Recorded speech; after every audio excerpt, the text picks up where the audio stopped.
Espírito de 2019.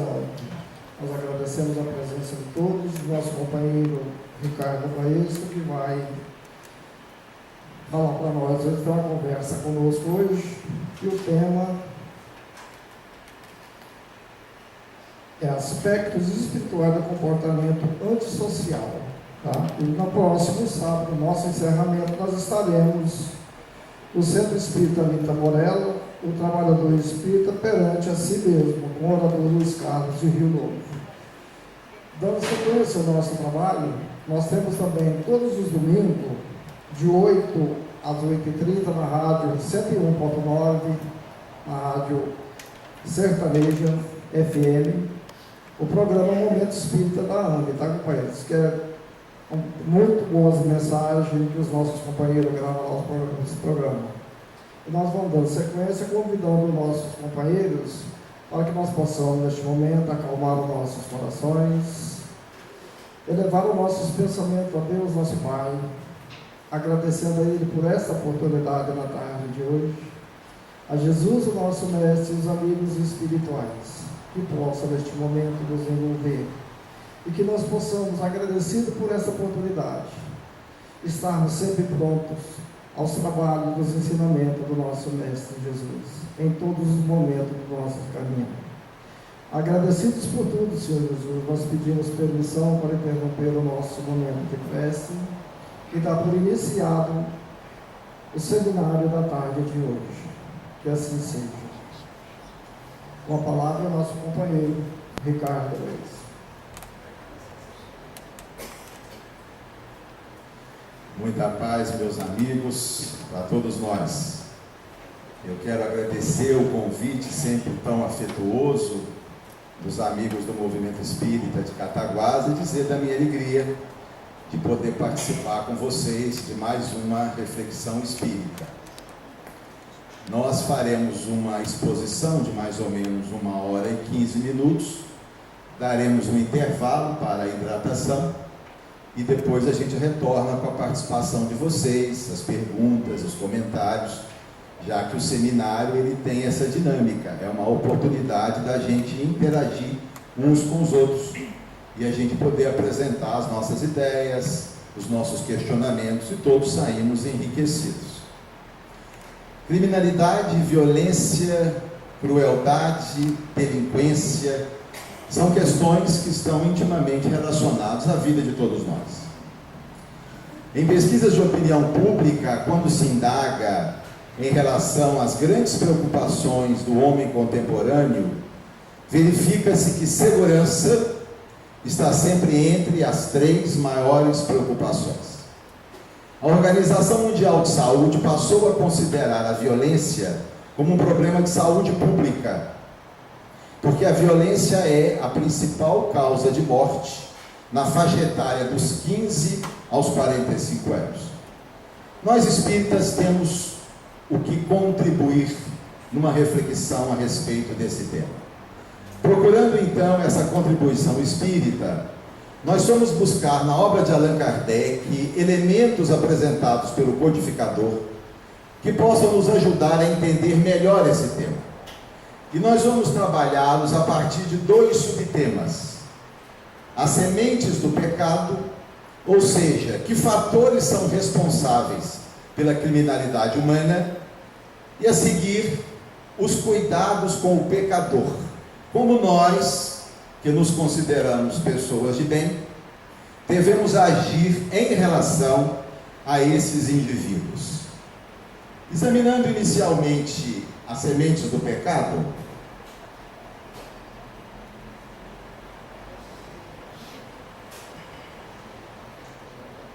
eu acho que vou ter que trocar esse aqui, não.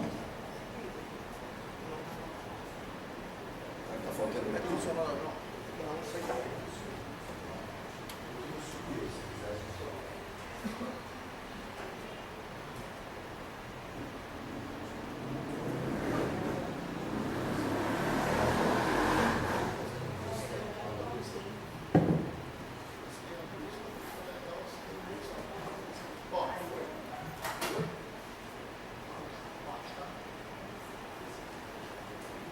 Examinando inicialmente as sementes do pecado, que fatores se somam para fazer com que um indivíduo, um filho de Deus, venha assumir um comportamento antissocial? Esse cidadão, Adrian Heine, é um psicólogo da Universidade da Pensilvânia, é hoje a maior autoridade em assuntos que envolvem psicologia, fatores biosociais e criminalidade.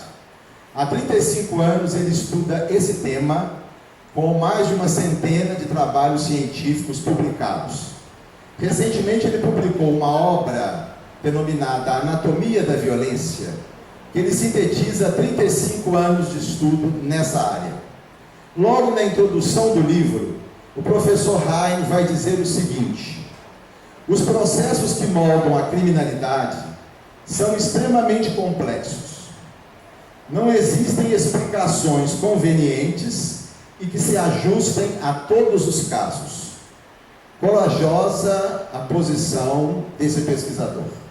Ele admite publicamente que a ciência não sabe explicar, o que faz com que indivíduos assumam um comportamento delinquente. Embora apresente vários fatores, como nós vamos ver, falta à ciência a conotação espiritualista. Enquanto a ciência insistir que nós somos apenas um corpo que adoece, que envelhece e morre, ela não vai conseguir chegar na essência do problema, na profundidade do fenômeno. Qualquer fenômeno humano só consegue ser bem compreendido se nós o examinarmos com a lente do Espírito Eterno. Entendemos que somos uma consciência não física. O outro autor também importante na área esse da psiquiatria, Robert Simon, da Universidade de Georgetown, há 40 anos estuda a criminalidade sob o aspecto clínico e sob o aspecto penal. Num livro com um título muito sugestivo, ele vai dizer o seguinte: nenhum psiquiatra competente é tão arrogante a ponto de crer que a motivação e o comportamento humanos podem ser totalmente explicados pelas atuais teorias médico-psicológicas. Somente Deus conhece a mente e o coração do homem. Quando o psiquiatra lança a mão do nome de Deus para tentar explicar algo, é porque realmente eles estão muito perdidos. E o professor Simon também é muito sincero ao admitir que a ciência, a psicologia, a psiquiatria, a sociologia não tem resposta para o problema. O título do livro do professor Simon nos preocupa um pouco. Homens maus fazem o que homens bons sonham. Depois de 40 anos de pesquisas na área da criminalidade, ele vai dizer que a diferença entre os chamados homens bons e os denominados homens maus é muito sutil, muito tênue.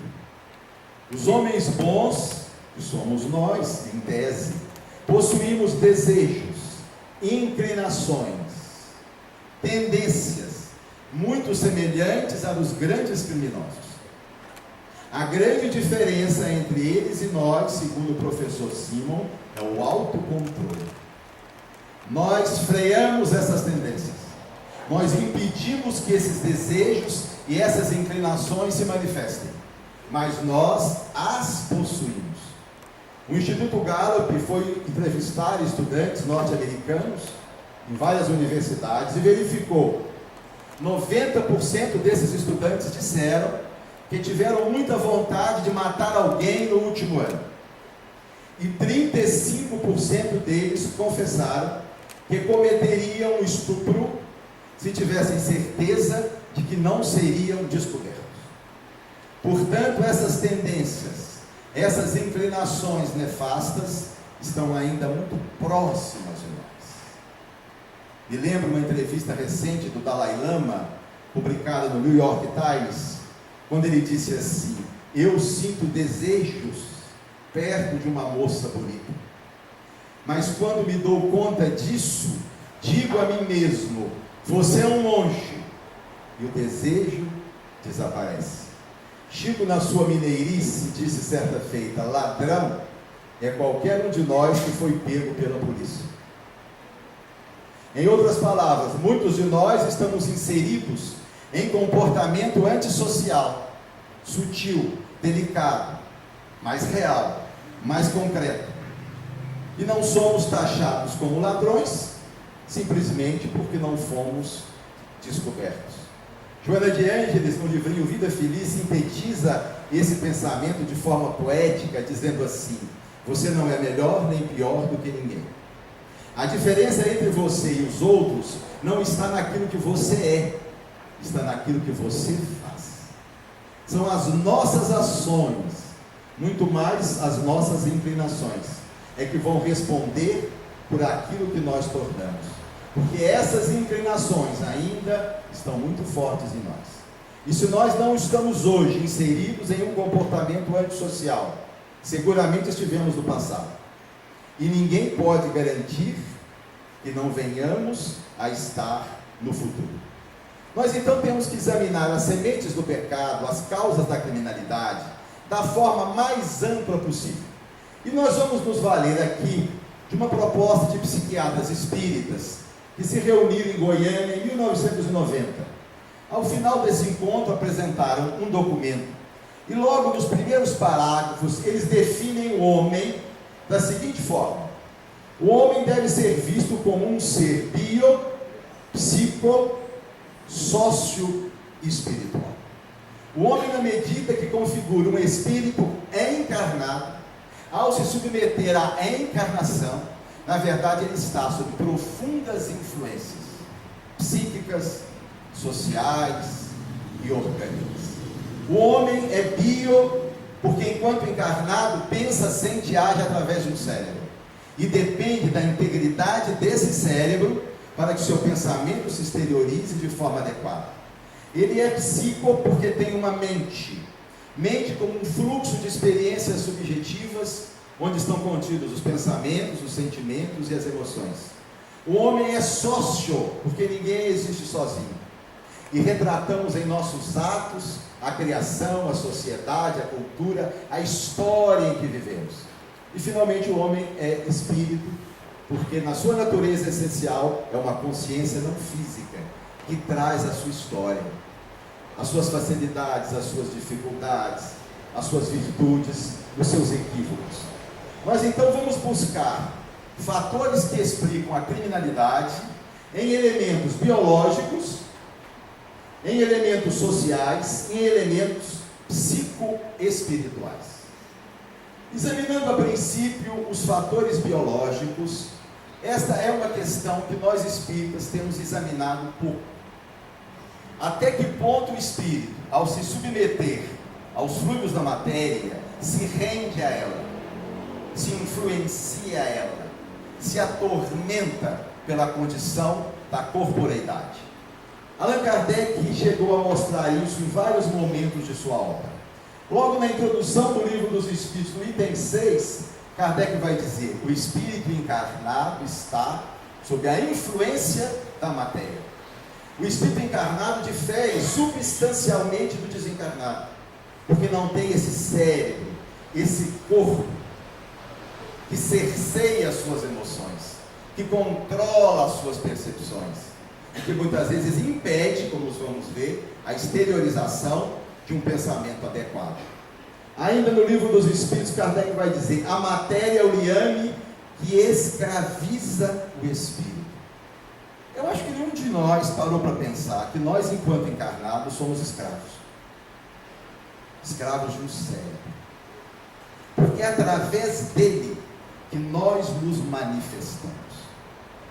Costumam dizer que o cérebro é um órgão extraordinário, é isso, é aquilo. Eu não acho.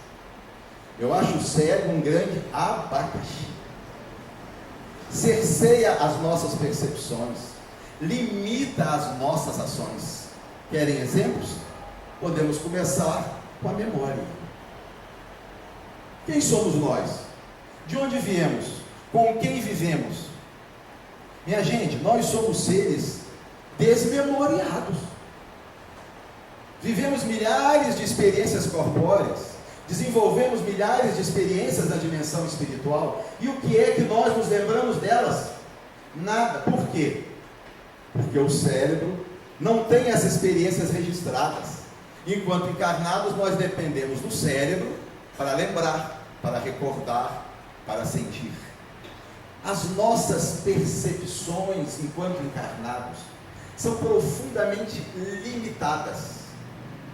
Nós estamos, por exemplo, aqui agora, mergulhados num oceano de ondas eletromagnéticas. Raios gama, infravermelho, ultravioleta, ondas curtas, raios X, tudo aqui está passando aqui. No entanto, nós só conseguimos registrar aquelas ondas que têm de 400 a 700 nanômetros, que é o espectro da luz visível. Uma abelha, quando olha para uma flor, vê no néctar da flor um verde fosforescente belíssimo, resultado da radiação ultravioleta, que está aquém de 400 nanômetros. Nós não conseguimos registrar. Mas nós, como espíritos, não conseguimos registrar essas ondas eletromagnéticas? Claro, mas enquanto encarnados não. Por quê? O nosso cérebro só permite o registro de ondas eletromagnéticas na faixa dos 400 a 700 nanômetros. Os sons. Nós estamos mergulhados num oceano de sons diferentes, mas nós só conseguimos registrar aqueles que estão na faixa de 20 a 20 mil hertz. Elefantes ouvem melhor do que nós, ouvem abaixo de 20 hertz. Os cãezinhos ouvem muito melhor do que nós, ouvem acima de 20 mil hertz, mas nós não. Mas como espíritos, nós não conseguiríamos ouvir esses sons? Claro, e muitos outros, mas enquanto encarnados, não, porque o cérebro não permite. E para complicar, a gente ainda fica velho. Troca nome de filho, esquece o nome de neto, vai pegar o copo, derruba a xícara, vai pegar uma coisa no chão, tem um tranco na coluna. Meu pai, com 80 anos, foi tomar banho, cansado de ter que abaixar todo dia para pegar o sabonete que escorre da mão. Ele entrou, pegou o sabonete, olhou e disse assim: já que você vai cair mesmo, cai de uma vez, pronto. Resultado da profunda dependência que nós possuímos do nosso cérebro. Ainda Allan Kardec: o exercício das faculdades depende dos órgãos que lhes servem de instrumento. Podem não manifestar-se certas faculdades durante certa existência física. Um espírito é um grande músico, mas se não encontrar um cérebro com recursos musicais adequados, naquela encarnação o seu talento será minorado, reduzido. Pode ser um brilhante matemático, mas depende de um cérebro que permita que a ciência matemática se exteriorize. É muito fácil, minha gente, entendermos isso. Vamos convidar o mais brilhante violinista da Europa para uma apresentação em Cataguás e vamos lhe dar um violino desafinado. Qual será o resultado do concerto? Vamos convidar o mais extraordinário pianista da Terra para uma apresentação em Leopoldina e vamos lhe dar um piano faltando 6 teclas. O que conseguirá fazer esse brilhante pianista? Vamos chamar Carlos Drummond de Andrade para escrever um texto em homenagem ao Dia das Mães, mas ele não poderá usar a letra A. Que texto escreverá Carlos Drummond de Andrade? Assim somos nós, espíritos, enquanto encarnados, dependemos do cérebro. E Allan Kardec vai chegar a dizer, e é o que nos interessa mais de perto hoje, que há casos em que o físico influi evidentemente sobre o moral, tais como quando um estado mórbido ou anormal é determinado por causa externa, acidental, independente do espírito, como sejam a temperatura, o clima, os defeitos físicos congênitos, uma doença passageira. Olha só, Allan Kardec vai admitir que esses fatores vão atuar sobre o físico de forma a interferir sobre o moral. Céu e Inferno, primeira parte, capítulo 7. Um dos exemplos mais impressionantes a esse respeito envolveu um jovem de 25 anos de nome Charles Whitman, final dos anos 60, no estado do Texas. Whitman, estudante de arquitetura, casado. No dia 1º de agosto de 1966, ele acorda profundamente transtornado. Na verdade, ele já não vinha bem. Queixava-se de dores de cabeça, uma tendência depressiva, mas naquele dia a coisa superou o razoável. Ele acordou, foi na casa da mãe, matou-a com uma facada no peito, voltou à sua residência, assassinou a esposa com 4 facadas no tórax, e munido de armas de alto alcance, foi para o edifício mais alto em Austin, no Texas, e pôs-se a atirar nas pessoas que lá passavam, matando 12 indivíduos e ferindo mais de 30. A polícia é chamada, houve troca de tiros e ele foi morto. Levado o seu corpo para a necrópsia, identificou-se um imenso tumor comprimindo a amígdala cerebral direita. A amígdala é um órgão fundamental no controle das emoções. Uma equipe constituída de psiquiatras, neurologistas e patologistas clínicos, examinando o caso, afirmaram que muito provavelmente esse tumor teve grande responsabilidade nesse comportamento criminoso, súbito e inexplicável. Os neurocientistas têm identificado muitas situações assim: traumas na cabeça, tumores cerebrais, infecções no cérebro, podem correlacionar-se com comportamento antissocial. O professor Adrian Heine, que nós citamos no livro Anatomia da Violência, narra alguns fatos. Esse fato é impressionante, o caso de Antônio Bustamante. Esse cidadão, por volta de 20 anos, começou com um leve comportamento antissocial. Pequenos furtos, brigas nos bares. A coisa foi se agravando até que certo dia invadiu a residência de um senhor para assaltá-lo. O senhor reagiu, ele tomou de uma faca na cozinha, atingiu o indivíduo, matando-o. Vasculhando a casa, objetos de valor, identificou alguns cheques de viagem. E ele, todo sujo de sangue, pegou os cheques de viagem e foi a uma agência bancária descontá-lo. Obviamente que todos viram. Alguma coisa estranha estava acontecendo. Chamaram a polícia, ele foi preso. Um advogado chamado a defendê-lo achou duas coisas muito estranhas. Primeiro, que um cidadão invada uma casa, mate alguém sujo de sangue e saia com cheques de viagem para descontá-lo. É uma declaração pública de que cometeu um crime. E segundo, o fato dele ter começado a sua vida criminosa aos 20 anos. Não é assim que as coisas acontecem. O indivíduo de comportamento antissocial, via de regra, começa muito cedo, no início da adolescência. É muito raro um criminoso começar por volta de 20 anos. Ele então começou a investigar melhor a história desse jovem, dialogando com familiares, com amigos, e descobriu que alguns meses antes de se iniciar no comportamento antissocial, ele se envolvera em uma situação em que levou uma grande pancada com um pé de cabra na cabeça. Foi hospitalizado, ficou várias semanas em coma.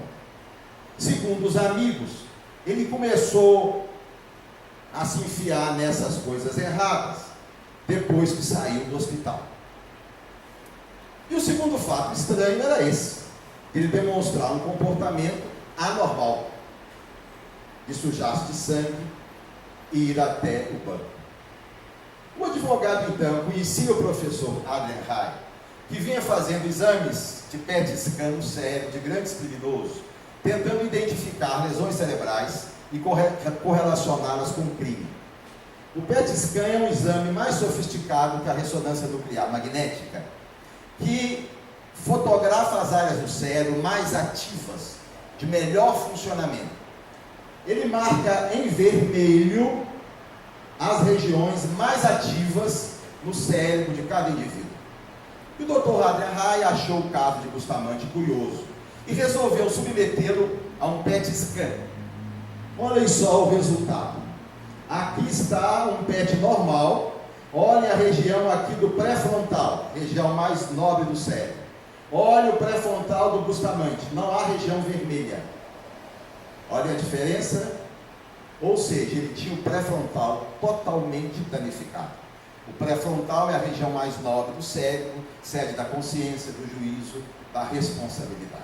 Em decorrência disso, ele seria condenado à pena de morte e foi levado para a prisão perpétua, porque é um caso absolutamente irrecuperável. Um outro exemplo de comportamento antissocial causado por fatores físicos é o do senhor Michael Offutt, narrado também pelo Dr. Adrian Hay. O senhor Offutt era um cidadão de meia idade, norte-americano típico, que nunca havia se envolvido em problemas, sem ficha criminal, sem transtorno psiquiátrico. Um homem comum. Começara a sua vida profissional como agente penitenciário, mas depois de concluir o mestrado, foi dar aulas em uma escola da Virgínia. Casado de segunda núpcias, tinha uma enteada de 12 anos, que ele conhecia desde os 7. Por volta dos 40 anos, o Sr. Offutt sofre uma profunda mudança de comportamento. Começa a se interessar por casa de massagens, saunas, passa a colecionar pornografia infantil, e a coisa vai se agravando ao ponto que a maneira dele lidar com a enteada de 12 anos assume um comportamento profundamente obsceno. A menina conta à mãe o que estava acontecendo, há uma discussão do casal e ele acaba agredindo a esposa. Ela então o coloca para fora de casa e o denuncia como pedófilo. O juiz resolve dar-lhe uma oportunidade de submeter-se a um tratamento em um grupo de psicoterapia.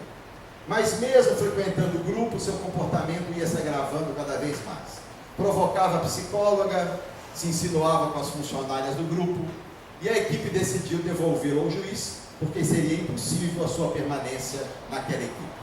O juiz então determinou a prisão. Ele já seria preso, quando referiu fortes dores de cabeça, uma sensação de desmaio e urinou na roupa. E a equipe achou por bem passar com ele por um hospital antes de interná-lo no presídio. Levou-o ao hospital da Universidade da Virgínia. O clínico que o atendeu achou algumas coisas estranhas no seu exame físico, decidiu interná-lo e submeteu a um exame de imagem do cérebro, que mostrou um grande tumor na região do córtex pré-frontal direito. Esse tumor foi retirado e o comportamento sexual do Sr. Offutt voltou ao que era antes. Terminou o curso de psicologia com louvor, a esposa o readmitiu, o comportamento com a enteada voltou ao normal, estava indo tudo muito bem, quando 8 meses depois, voltou a colecionar pornografia infantil, a frequentar a casa de massagens. A esposa, já sabendo do fato, levou ao neurologista, repetiu o exame, o tumor havia crescido. E no ano de 2002, o tumor foi retirado pela segunda vez, e nos 6 anos sucessivos, em que ele foi acompanhado pela equipe de neurologistas do Hospital da Virgínia, seu comportamento sexual estava absolutamente normal. Se nós temos que admitir a influência do cérebro no comportamento criminoso, temos igualmente que admitir os fatores sociais. Enquanto espírito encarnado, o espírito recebe influências do corpo e do meio, do contexto. E Allan Kardec admitiu isso numa questão que é fundamental. A questão de número 644. Olhem a pergunta. Para certos homens, o meio onde se acham colocados não representa a causa primária de muitos vícios e crimes? A pergunta não deixa dúvida. Logo na resposta os espíritos vão dizer: sim, sim, um meio vicioso pode ser a causa primária de muitos crimes. E os espíritos prosseguem: ainda aí há uma prova, uma experiência, que o espírito escolheu quando em liberdade, levado pelo desejo de expor-se à tentação para ter o mérito da resistência. Há muitos estudos correlacionando fatores sociais, educacionais, com criminalidade. As sementes do pecado muitas vezes começam a ser semeadas quando o futuro criminoso ainda está na barriguinha da mãe, que parece algo muito estranho. Mas há muitos estudos mostrando, olhem lá, mães que fumam na gravidez, os filhos são 4 vezes mais propensos à criminalidade. Consumo de álcool pela gestante aumenta em 3 vezes o risco de comportamento antissocial do seu filho quando adulto. Má nutrição materna durante a gravidez dobra a taxa de comportamento desviante na vida adulta. Complicações de parto são fatores de risco para a criminalidade. Todos esses fatores se relacionam a distúrbios no cérebro, que mais tarde podem precipitar o indivíduo à criminalidade. Na infância, as sementes do pecado são abundantemente semeadas. E há uma infinidade de estudos correlacionando problemas vividos pela criança nos primeiros anos de vida e o comportamento antissocial na vida adulta. Pai ausente, mãe fria, maus tratos, desnutrição infantil, traumas na cabeça, todos são fatores inquestionavelmente relacionados à criminalidade na vida adulta.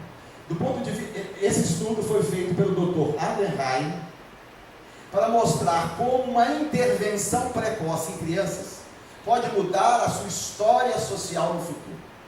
O Dr. Adenheim foi para as Ilhas Maurício, que é uma região no continente africano, e separou 500 crianças de baixa renda e assistiu essas crianças no período dos 3 aos 5 anos de idade, durante 2 anos. E elas foram divididas em 2 grupos, olhem só. No primeiro grupo, havia uma intervenção de enriquecimento ambiental. Essas crianças tinham uma nutrição especial, uma estimulação mental e exercícios físicos. O grupo 2, as crianças tinham um jardim de infância tradicional. 23 anos depois, ele verificou que as crianças do grupo 1 tinham 32% menos envolvimento com crimes. Ou seja, dar uma criança na faixa dos 3 aos 5 anos um atendimento especial do ponto de vista de nutrição, de estímulo cognitivo, de atividade física, de apoio, interfere positivamente na redução da criminalidade na vida adulta. Do ponto de vista social, há até mesmo uma tipologia típica do indivíduo de comportamento antissocial. Via de regra, o criminoso é um homem jovem, solteiro e desempregado. Quando na cidade de Boston, eles selecionaram 1.000 adolescentes de baixa renda e foram acompanhar esses adolescentes por 45 anos, verificaram que 2 fatores predizem se um jovem tende a se livrar de uma vida de delinquência. Os fatores são um emprego estável, casar-se e ter filhos para sustentar. A cada filho que um homem tem, reduz na sua corrente sanguínea a taxa do hormônio testosterona, que é um hormônio relacionado à violência e à criminalidade. Quando se estuda, por exemplo, a pacificação do Velho Oeste, que nós assistimos nos filmes de bandido e mocinho, os que têm a minha idade vão se lembrar, era pancadaria só, tiro para lá e para cá, eram só marmanjos, 30 homens para uma mulher. Como o governo norte-americano conseguiu resolver o problema da criminalidade no Oeste? Levando para lá jovens mulheres, viúvas, solteiras, casadoiras. A chegada dessas mulheres fizesse com que aqueles marmanjos se casassem, tivessem filhos para sustentar, com as crianças escolas, com as escolas igrejas, e a criminalidade no Velho Oeste começou a despencar, graças à mudança do contexto social. Mas de todos os fatores sociais relacionados à criminalidade, o mais importante são as desigualdades sociais. A taxa de criminalidade é muito maior nos países onde há uma grande desigualdade social do que nos países onde há uma pequena desigualdade social. E os autores começam agora a entender Por que é que a pobreza, o desamor, o estresse decorrente da pobreza, o estresse decorrente da carência afetiva na infância, tem uma correlação tão importante com a criminalidade? E quem começou esses estudos foi essa neurocientista da Universidade da Pensilvânia, a doutora Marta Farah. A doutora Marta era uma grande pesquisadora e teve uma filha. E como tinha que trabalhar fora, arrumou babás para cuidar das filhas. E as babás tinham as suas crianças, as suas filhas. E muitas vezes levavam as crianças para a sua casa. E ela observou algo curioso. Até os 2 anos de idade, os filhos da sua babá, em relação à sua filha, tinham as mesmas funções cognitivas. Linguagem, função executiva, memória de trabalho, eram idênticas, criatividade. Mas a partir de 2, 3 anos, passava-se a notar uma diferença brutal. Enquanto a sua filha crescia de forma ciclópica no desenvolvimento psíquico, os filhinhos das suas babás não cresciam e não acompanhavam a sua filha. E ela resolveu estudar o que a pobreza poderia interferir do ponto de vista cognitivo. Ela começou os seus estudos com animaizinhos. Separou animais em 2 grupos. Num grupo deixou que fossem criados pela mãe e deu-lhes uma nutrição adequada. No outro grupo, os animaizinhos eram separados da mãe e submetidos a uma alimentação carente. Quando eles cresceram, ela foi estudar o cérebro desses ratinhos e verificou que havia uma diferença importante numa região do cérebro chamada hipocampo. Esses estudos foram replicados depois em crianças e adolescentes norte-americanos, separando os de escola pública, de faixas de pobreza, e aqueles de classe social mais alta. Verificou-se a mesma coisa, uma grande diferença no tamanho do hipocampo. O hipocampo é uma região do cérebro responsável pela memória, pelo aprendizado e pelo controle dos impulsos. É o que nós precisamos para fabricar um bandido. Um cérebro que não aprende, que não memoriza e que não controla os impulsos. Aqui está a região do hipocampo, essa área de verde. Ao seu lado em vermelho, a amígdala. 2 regiões profundamente relacionadas ao controle das emoções e à criminalidade. Aqui, o pré-frontal, que como nós vimos também, quando lesado, quando hipodesenvolvido, também responde pela criminalidade.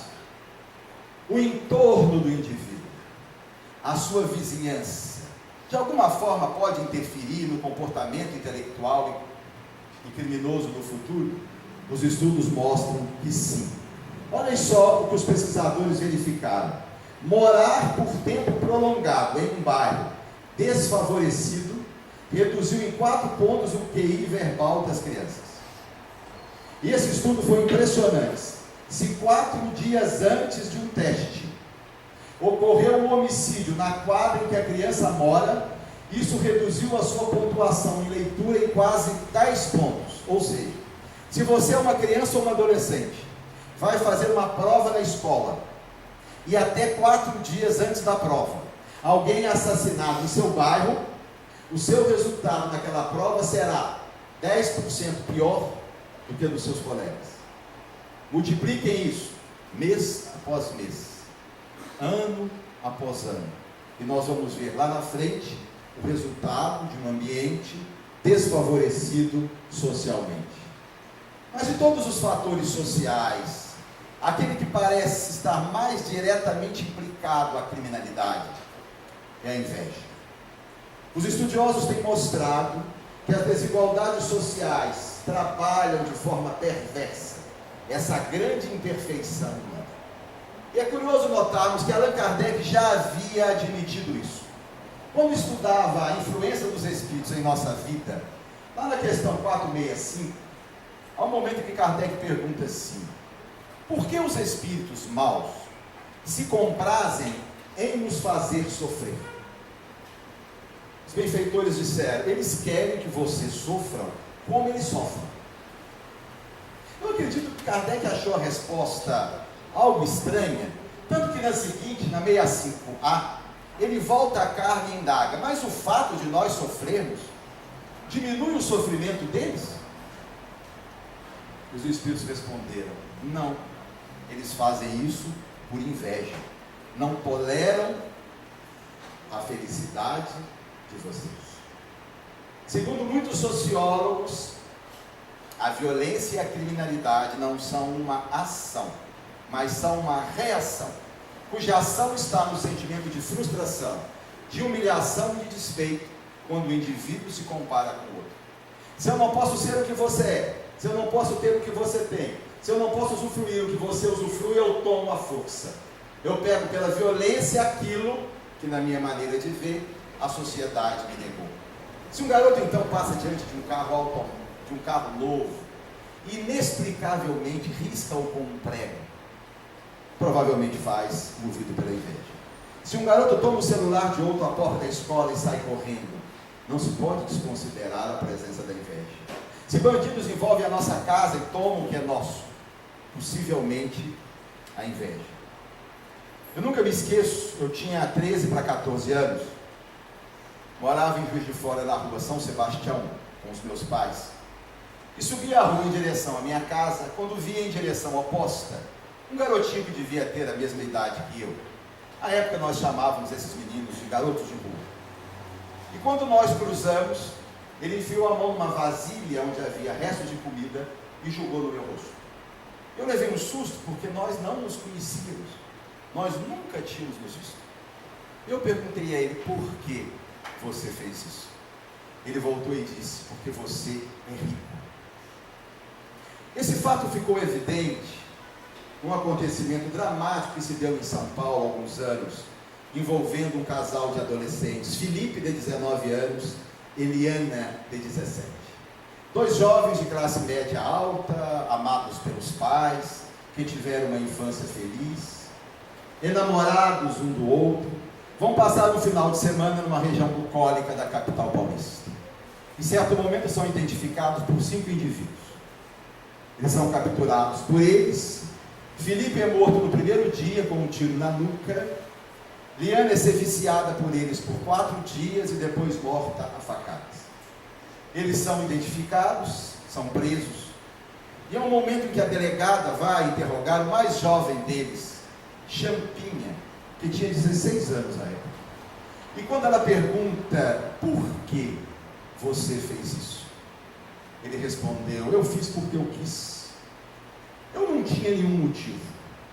Eu fiz porque me deu vontade. É claro que Champinha não saberia fazer a motivação inconsciente desse ato, mas certamente naquele momento foi esse sentimento de frustração, de inveja, que transbordou, levando a uma atitude tão covarde. Porque talvez naqueles 2 jovens ele viu tudo aquilo que a vida havia lhe negado. 2 pais que os amavam, ele não havia tido. Uma infância feliz, ele também não tivera. Uma situação financeira boa, distante da sua realidade. Um casal que se amava, quando ele, na sua maneira de ver, não tinha ninguém que o apostasse dele. E naquele momento, naqueles 2 jovens, ele viu tudo aquilo que a vida lhe negava. E em vez de saber lidar pacificamente com esse sentimento, que faz parte da inferioridade humana e que temos que aprender a lidar, ele preferiu a morte dos 2 do que trabalhar pacificamente esse sentimento. Quando alguém perguntou à doutora Jéssica Sterr, uma professora norte-americana, a maior autoridade no mundo em assuntos sobre criminalidade no Oriente, sobre terrorismo, perguntaram a ela o seguinte: como explicar que no Oriente Médio, rapazes e moças de 20 anos colocam bomba no corpo e se atirem matando pessoas inocentes e se matando? Que sentimento é esse? E ela respondeu: um sentimento de despeito, longamente alimentado por mentes altamente fascinadoras. Porque aqueles rapazes e moças do lado de lá sabem que do lado de cá outros rapazes e moças têm acesso a quase tudo que eles não têm, usufruem uma realidade que lhes é absolutamente negada. E essas mentes altamente intelectualizadas e perversas vão trabalhando essas mentes juvenis e levam-nos ao tal estado que prefere a própria morte e a morte de estranhos a lidar com o sentimento de inferioridade. Mas se os fatores sociais precisam ser reconhecidos, da mesma forma que os fatores biológicos, nós temos que examinar finalmente os fatores psicoespirituais. E aqui nós vamos buscar uma passagem da Revista Espírita, de outubro de 1858. Allan Kardec reproduz uma notícia de jornal, segundo a qual um garotinho de 12 anos, conhecido por seu mau caráter, acabava de cometer um crime bárbaro. O menino convenceu 5 coleguinhas mais novos a participarem de uma brincadeira. Levou-os para um imenso baú que ele tinha no sótão da casa, fez com que as crianças alegremente entrassem, fechou o baú, sentou-se em cima e ficou 3/4 de hora aguardando que eles estivessem mortos. Decorrido esse tempo, abriu o baú, mas percebeu que ainda respirava. Fechou novamente, trancou e foi brincar com seu papagaio de papel. Horas mais tarde, foram descobertos pelos pais, todos mortos. Um menino e 4 meninas, de 4 a 9 anos. O garotinho confessou o crime sem demonstrar arrependimento. Allan Kardec leva o caso à Sociedade Parisiense de Estudos Espíritas e vai apresentar ao Espírito São Luís a indagação que todos nós gostaríamos de fazer: como explicar tamanha perversidade em uma criança de 12 anos? São Luís respondeu: trata-se de um espírito mau. É seu próprio espírito que o domina e o impele à perversidade.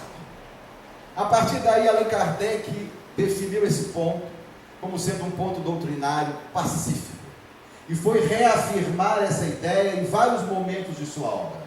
O homem de bem é a encarnação de um bom espírito, e o homem vicioso a de um espírito imperfeito.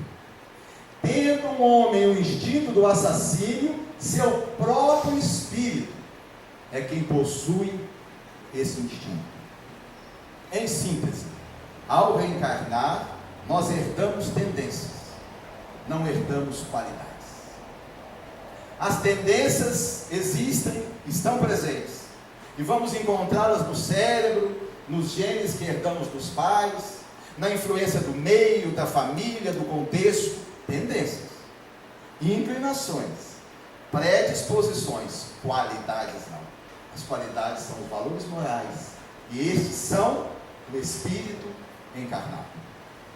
Uma psicóloga da Universidade da Califórnia, de nome Amy Werner, em meados do século passado, se fez a seguinte pergunta: será que todas as crianças, criadas no meio mais desfavorável possível, submetidas a todos os fatores de risco da criminalidade, pai bandido, mãe ausente, maus tratos, pobreza, será que todas essas crianças se tornarão bandidos?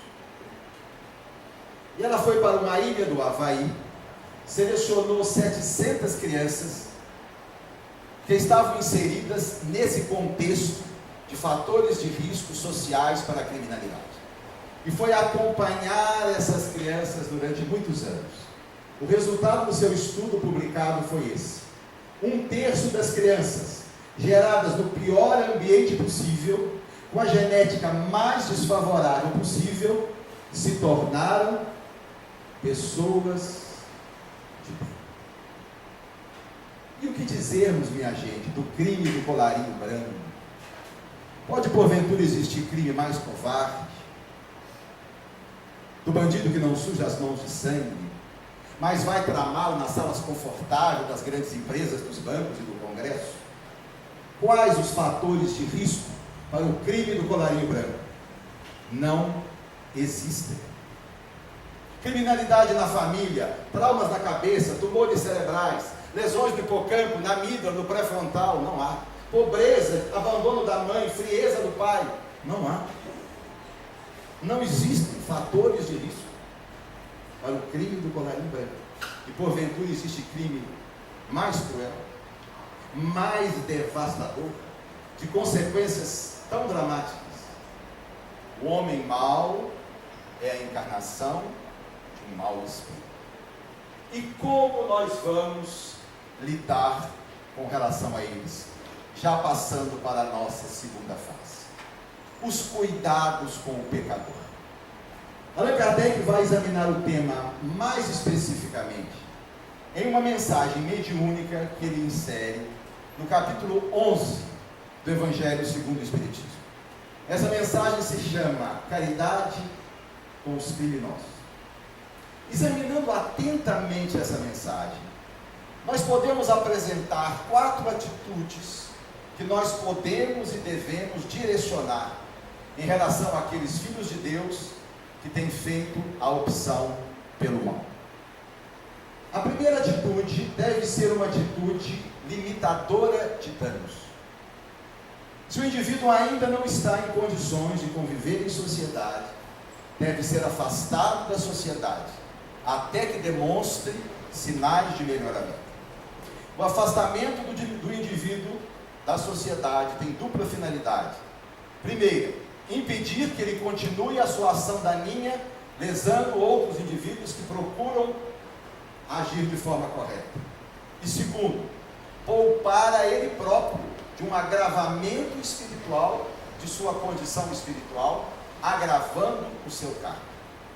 Nas colônias espirituais do bem, André Luiz relata a existência de presídios, dirigidos por autoridades intelecto-morais da espiritualidade superior, onde espíritos de grandes criminosos são reclusos e ficam lá até que demonstrem sinais de melhoramento. No livro Memórias de um Suicida, o autor espiritual, através de Ivone, nos informa que na colônia espiritual Maria de Nazaré, que abriga espíritos de suicidas, há um presídio, onde são aquartelados espíritos de grandes criminosos, e que ficam lá décadas, aguardando o melhoramento. Obviamente, em locais condizentes com a dignidade humana, mas afastados do convívio social. Um desses espíritos, Ivone descreve, chama-se Agenor Penalva, criminoso de várias encarnações, indutor de suicídio, ele próprio suicida, e a sua situação era tão grave, que aventava-se a possibilidade de uma reencarnação em mundos primitivos, mas o amor de Maria de Nazaré levou a interná-lo naquele presídio, e há 38 anos, Agenor Penalva lá estava, e Maria havia decidido que ele não sairia dali, até que começasse a demonstrar sinais de arrependimento. Diz Allan Kardec, se nós não lhes puséssemos um freio às agressões, todos os bons seriam suas vítimas.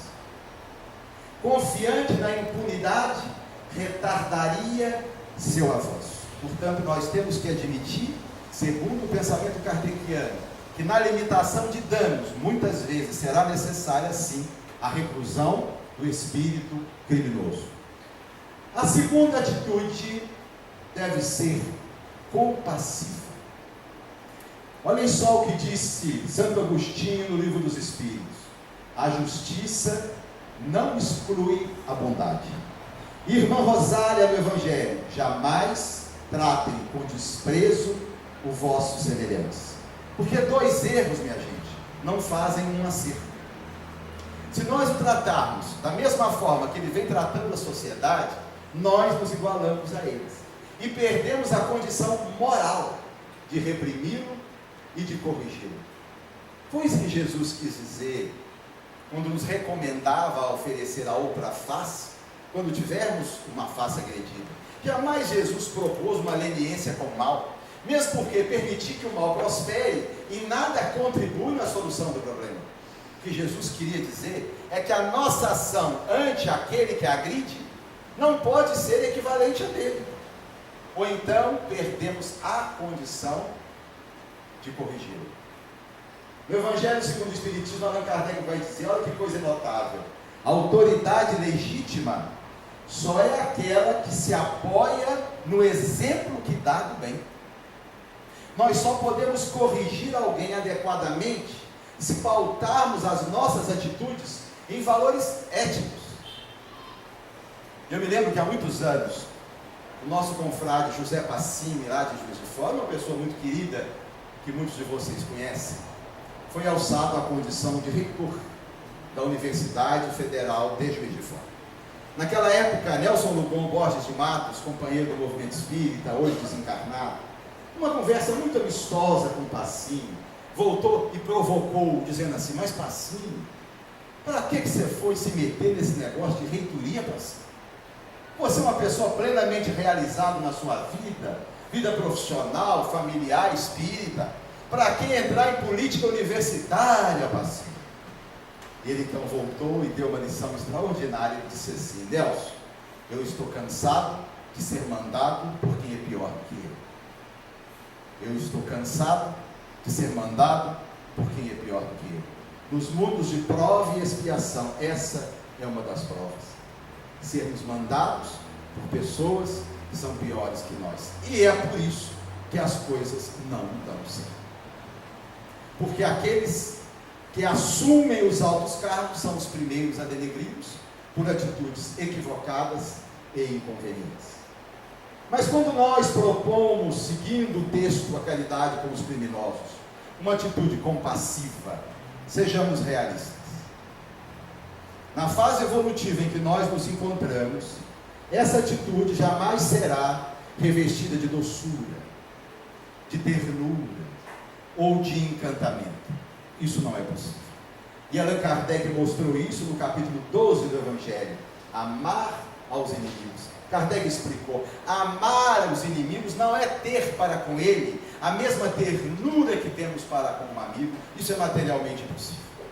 Amar o inimigo é respeitá-lo da sua condição humana, é não agravar o seu sofrimento, é não humilhá-lo, é não torturá-lo, é não negar-lhe socorro quando desse socorro ele precisar. E quem talvez melhor tenha explicitado isso tenha sido Martin Luther King Jr. Num discurso memorável ele disse assim: dou graças a Deus todos os dias por Jesus ter dito: amai os vossos inimigos e não gostai dos vossos inimigos. Porque há pessoas, dizia ele, de quem eu não consigo gostar. Como eu vou gostar de alguém que violentou minha filha? Como eu vou gostar de alguém que matou meu filho? Como eu vou gostar de alguém que a vida inteira me prejudicou? Para gostar é preciso ter confiança, sentir prazer com a presença, ter afinidade de gostos. Mas Jesus não me pediu que gostasse deles. Jesus me pediu que os amasse. Amar é mais do que gostar. Amar é não vingar-se. Amar é não dar o troco. Amar é não recusar a ajuda no momento que ele dessa ajuda precisava. E conclui Luther King: eu então não consigo gostar de todas as pessoas, mas procuro amá-las. Mas existe ainda uma terceira atitude que nós devemos empreender ante o criminoso. Uma atitude instrutiva e educadora. Allan Kardec definiu no Livro dos Espíritos que o progresso intelectual vem antes, precede o progresso moral, porque dá ao homem o conhecimento do certo e do errado e o capacita-o para decidir melhor. As sociedades mais esclarecidas são menos violentas. Steven Pinker, da Universidade de Harvard, estudou em um livro de 1000 páginas a história da criminalidade em toda a civilização humana. E ele verificou que houve um momento em que as taxas de criminalidade começaram a cair. Século XV, com a invenção da imprensa, século XVI, XVII e XVIII, com a popularização dos livros e o hábito da leitura. Lembra Pinker, ler é uma estratégia da mente para promover mudanças. Quando nós temos na nossa mente o pensamento dos outros, do autor dos personagens, abre a nossa capacidade de entender a vida. Nós nos capacitamos de recursos cognitivos para entender melhor e nos posicionar melhor. Quando nós temos nas nossas emoções, as emoções do autor, dos personagens dulcifica o nosso coração, desenvolve em nós o sentimento de empatia, amplia a nossa capacidade de amar, instruí-lo e educá-lo, apresentar a ele o ABC dos valores morais, ensiná-lo do simples para o complexo, as regras da boa convivência. Agenor Penalva, há 38 anos, no presídio do Hospital Maria de Nazaré, recebia uma visita diariamente de um psicólogo que era sacerdote e que dialogava longas horas com ele, há 38 anos, trabalhando com ele os princípios da ética universal da criatura humana. Pensava fatos das suas existências, mostrava onde o erro, a causa do erro, as consequências do erro, como a vida teria sido diferente se a escolha tivesse sido outra. Mas alguém pode argumentar, estranho isso, porque o Livro dos Espíritos diz na questão 621, que nós temos as leis de Deus na nossa consciência. Como ensinar a alguém algo que ele já possui? Foi a pergunta que Allan Kardec fez na seguinte, a 621a. E eles disseram, eles esqueceram e desprezaram essas leis, precisam ser lembrados, instruí-los e educá-los. E finalmente, esse texto do Céu e Inferno, que é um primor de síntese de Allan Kardec. Não há culpados que se não possam regenerar por meio da persuasão e do exemplo. Os espíritos, por mais perversos, acabam por corrigir-se com o tempo. O fato de muitas vezes ser impossível regenerá-los prontamente, não importa na inutilidade de tais esforços. Mesmo a contragosto, as ideias sugeridas a tais espíritos fazem-nos refletir. São como sementes que cedo ou tarde tivessem de frutificar. Só Allan Kardec, para escrever um texto com essa simplicidade e essa profundidade. Jamais desistir deles. A ideia julgada aparentemente não foi semeada, mas está gravada naquele inconsciente. Ali ficará, esperando o momento de desabrochar. E finalmente a última atitude, que deverá ser uma atitude esperançosa. Jamais fechar para ele a porta da recuperação. Deixar sempre aberta a possibilidade de que isso vá passar, de que ele vai se identificar com um futuro melhor. Ninguém vive, minha gente, sem esperança. Por isso Paulo de Tarso, escrevendo aos Coríntios, nos apresentou as 3 maiores virtudes: a fé, a caridade e a esperança. E dizia Paulo, a mais importante é a caridade. Paulo se referia do ponto de vista do desenvolvimento do espírito. A caridade é a mais importante. Do ponto de vista da sobrevivência vital, eu não tenho dúvida, a mais importante é a esperança. Muitas pessoas sobrevivem sem caridade, e vivem. Quantos egoístas aí estão, e muito bem, vivem-se sem caridade. Muitas pessoas vivem sem fé, e como? Aí estão os materialistas que o digam. Ninguém vive sem esperança. É por isso que os deprimidos graves se matam. Eles estão muito mal e acreditam que aquilo será para sempre. Conversando uma vez com um padre que lia Chico Xavier, ele me disse: Ricardo, a igreja fala muito da importância da fé, mas existe uma virtude maior do que a fé, a esperança. E ele me disse: eu li cartas de suicidas direcionadas aos pais. Nas cartas, muitos deles dizem assim: que Deus os abençoe, que Deus me perdoe. Ora, fé eles têm. O que eles não têm é a esperança. Nós precisamos sempre confiar de que vai passar esse momento, de que nós seremos libertos desse incômodo. Atendendo outro dia uma senhorinha de 92 anos com uma artrose no joelho, eu passei o medicamento e disse a ela: a senhora vai tomando. Ela ficou muito séria, olhou para mim e disse assim: mas o senhor acha que eu vou tomar esse remédio seu a vida inteira? Uma outra de 95 anos, lúcida, voltou para mim e disse assim: doutor Ricardo, eu trato com o senhor há 15 anos e até hoje o senhor não me curou. Ela quer a cura. Aos 95 anos ela quer a cura. Todos nós queremos a cura.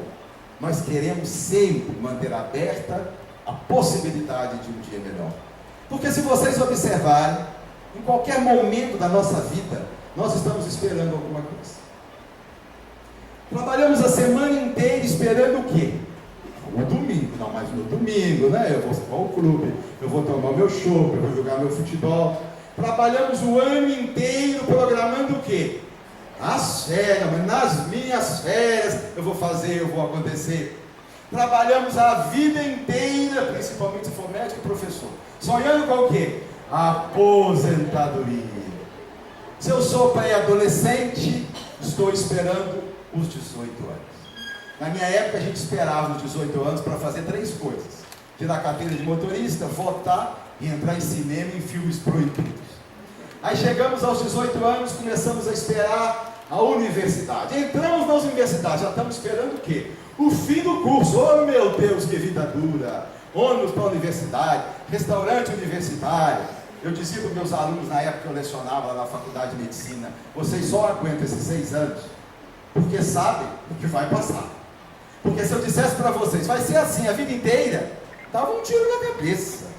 Aí forma, começa a esperar o primeiro emprego, que geralmente não é grandes coisas, mas a gente suporta esperando um emprego melhor. Aí consegue um emprego melhor, começa a esperar o casamento. Casa, antigamente, hoje isso mudou, começa a esperar o primeiro filho, que hoje já não vem mais, você tem filho. E quando vem um, a gente começa a esperar o primeiro neto, cada vez mais raro. E quando a gente não tem mais o que esperar, inventa coisa para sobreviver. Como o tio meu, o irmão mais velho do meu pai, depois de uma certa idade, começou a comprar bilhetes de loteria. E o meu pai um dia pegou no pé dele: mas Amauri, você espírita comprando bilhete de loteria? Você não sabe que propriedade legítima é aquela que é resultado do trabalho honesto? Ele deu uma gargalhada e disse: não, Arthur, eu não compro para ganhar não, Arthur, eu sei que eu vou ganhar. Eu compro para ter alguma coisa para esperar, meu irmão. Já aposentei, meus filhos cresceram, meus netos não querem nada comigo. A única coisa que eu tenho para esperar é a morte. Como esperar a morte não é nem um pouco agradável. Eu compro o bilhetinho e fico esperando o dia, sonhando com o que eu vou fazer se vier aquela bolada toda. Daí sempre manter para ele a possibilidade de um futuro melhor. A nossa fatalidade, minha gente, é o bem. Nós somos seres perfectíveis, fomos criados para a luz. Todos serão recuperados. A diferença entre Hitler e Francisco de Assis são os milênios. Francisco de Assis, em seu passado reencarnatório, pode ter cometido barbaridades como a de Hitler. E Hitler um dia brilhará como Francisco de Assis. Portanto, desanimar deles jamais. Allan Kardec, referindo-se ao tema, coloca: é preciso abrir e não fechar ao criminoso a porta do arrependimento. Antes de liberar vocês para a hidratação, depois voltamos para a pergunta e a participação de vocês, eu quero fazer uma publicidade. A Marlene me autorizou. Nós temos um grupo de estudos vinculado à universidade já de muitos anos, e a gente eventualmente escolhe um tema, estuda esse tema mais profundamente e a gente publica uma obra. Apresentamos para vocês aqui há cerca de 5 ou 6 anos o livro Breve História de Todos Nós, sobre evolução. Posteriormente nós fomos trabalhar parte desse assunto, a influência da matéria no espírito, e publicamos um livro chamado Que Somos Nós, que estuda exatamente a personalidade humana, o homem como um ser bio-sócio psicoespiritual. E também recentemente, agora no começo do ano, o nosso grupo fez um estudo sobre Jesus segundo o Espiritismo. Fomos buscar na obra de Allan Kardec tudo que Kardec escreveu sobre Jesus e fizemos aqui uma súmula. Nós trouxemos alguns exemplares, está com a minha esposa lá atrás. Aqueles que desejarem levar, fica aí o nosso convite, tá bom? Retornamos em 20 minutos. 20 minutinhos, a gente volta para a participação de vocês.